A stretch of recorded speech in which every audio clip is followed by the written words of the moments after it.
Today you join us for a quick little job. We're going to change a lock barrel.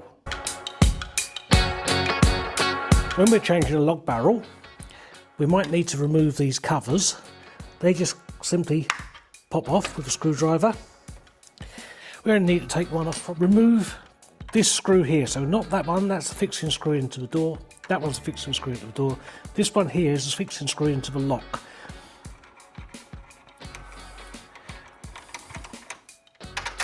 Just take that out. At this point, you might need to adjust this slightly, because what will happen is that's going to come through, but it will catch.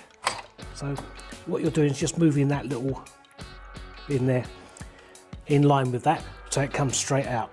Having removed the lock barrel, we want to insert the new lock barrel. So just line it up, push it through, take our fixing screw, put it in, screw it up. And remember our little cover on there. And that's done. Thanks for watching that one. I'll see you in the next video. Bye for now.